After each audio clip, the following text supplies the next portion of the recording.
జర్నలిస్టుల పక్షాన democratic journalist federation నిర్విరామంగా పోరాటం చేస్తోందని డీజేఎఫ్ వ్యవస్థాపక అధ్యక్షుడు మానసాని కృష్ణారెడ్డి, వ్యవస్థాపక సభ్యులు, తెలంగాణ రాష్ట్ర వర్కింగ్ ప్రెసిడెంట్ మోటపల్కుల వెంకట్ తెలిపారు.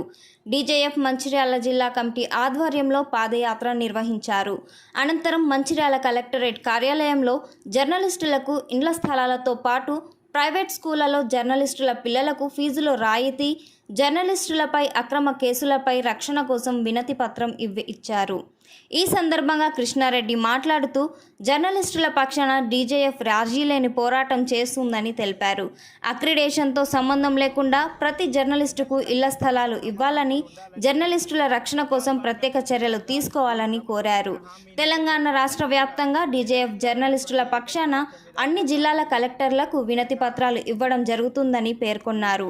ఈ కార్యక్రమంలో డీజేఎఫ్ మంచిర్యాల జిల్లా అధ్యక్షులు రాజిరెడ్డి, డీజేఎఫ్ తెలంగాణ రాష్ట్ర ఉపాధ్యక్షుడు కోల శ్రీనివాస్, రాష్ట్ర కార్యదర్శి వేణుగోపాల్ రెడ్డి, జిల్లా అధికార ప్రతినిధి అనపర్తి కుమారస్వామి, ఉపాధ్యక్షులు పసునూటి ఆంజనేయులు, కుష్ణపల్లి సతీష్, లక్షటిపేట మండల అధ్యక్షుడు మధుచారి, వెంకటస్వామి, జాడి శ్రీనివాస్, మంజుల, బుంగ సురేందర్, కర్ణకొండ రవి, గడిపెల్లి నాగరాజు, వేల్పుల నగేష్, పులి మధునేష్, శ్రీకర్, మురళి, ఎల్తూరి శంకర్, రాజేందర్ తదితరులు పాల్గొన్నారు.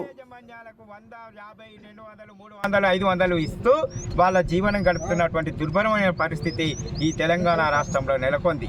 అందుకే డీజేఎఫ్ లక్ష్యం ఒక్కటే, అందరూ వాళ్ళు ఏ పత్రిక అన్నా కానీ, ఏ మీడియా అన్నా కానీ, ఎలాంటి నెట్వర్క్లో పనిచేస్తున్నా కూడా వాళ్ళందరినీ సమానంగా చూడాలనే డిమాండ్ ఒకటైతే, వాళ్ళందరికీ కూడా తప్పకుండా డబుల్ బెడ్రూమ్ లేదా ఇంటి జాగాలు కేటాయించాలనేటువంటి అంశం.